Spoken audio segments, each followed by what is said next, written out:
A splash is the fastest thing in the world. It happens in a blink, and then it's gone. So here's the David Hockney question. How do you paint something that lasts half a second and make it feel like a whole way of seeing? Because for Hockney, art isn't just about making pictures. It's about making vision visible. Today, pools, Polaroids, iPads, and the radical idea that perspective might be a habit we can break. Welcome back to Art Happens, the divine mess of art history, presented by J Squared Atelier. This is where the masterpieces are real and the mess is half the fun. I'm James William Moore. If you only know David Hockney as the pool guy, you're not wrong. But you're also missing the bigger story. Hockney is one of those artists who keeps returning to a single obsession. How do we see the world, and how could we see it differently? Not how accurate can I be, but what does vision feel like? Why does a camera see differently than a person? What happens when you refuse to accept the default viewpoint? And here's the twist. He's never treated technology as the enemy of art. He treats it like a new set of brushes. Let's talk about a bigger splash. You may have seen it. The still pool, the mid-century modern house, the diving board. And then bam, that frozen burst of white water, like a brief shout inside a calm sentence. It's from 1967, and it's held by the Tate in London. What I love about it is that Hockney turns time into a visual paradox. The scene feels still, almost architectural, but the splash is pure event. He's basically saying, a painting doesn't have to imitate photography. A painting can show time differently, more emotionally, more psychologically, more human. And once you notice that, you see the rest of his career as one long, joyful rebellion against one correct way to look. Now we hit one of my favorite Hockney inventions, the joiners. In February 1982, Hockney started assembling Polaroids into grids, like fragments that together behave more like memory than a snapshot. And he famously said, the moment you make a collage of photographs, it becomes something like a drawing. That line is everything, because a single photograph pretends to be neutral. One instance, one angle, one authority. But a joiner? It admits the truth. Looking is active.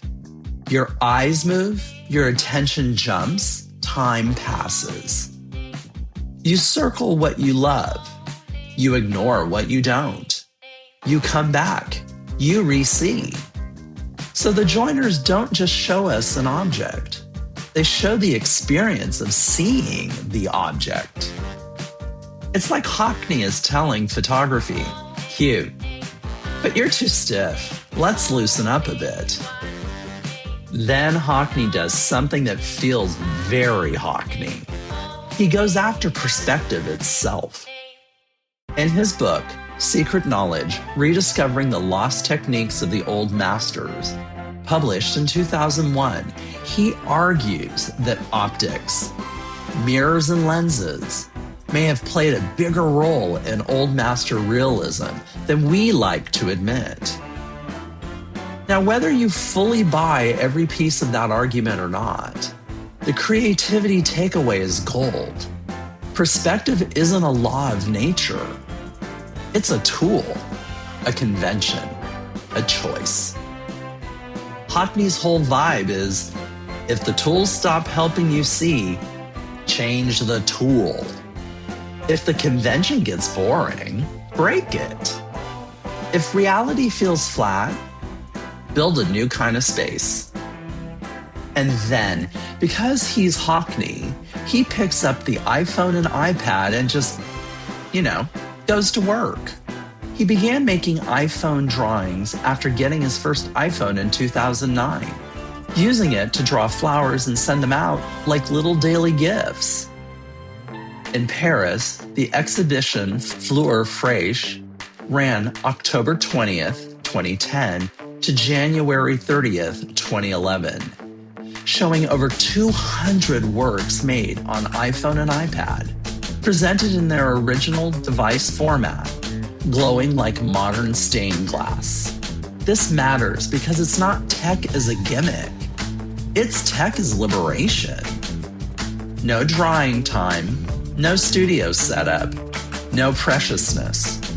Just see it, draw it, send it, share it, repeat. Hockney makes the digital feel handmade again. So, if you're an artist, or honestly, if you're just a person trying to pay attention, here's the Hockney lesson. Don't ask, is that the right way to do it? Ask, is this helping me see? Try the long look. Try the broken up look. Try the many angle look. Try the iPad in bed look. Try the what if perspective is a habit I can unlearn look. Because Hockney isn't devoted to a style. He's devoted to aliveness. For Hockney, art isn't about how things look. It's about how we look at them. You've been listening to Art Happens, the divine mess of art history, presented by J Squared Atelier. I'm James William Moore, and if you want more creative fuel, check out Lattes and Art, where we dig into where inspiration actually comes from. Until next time, keep looking closer and keep seeing differently.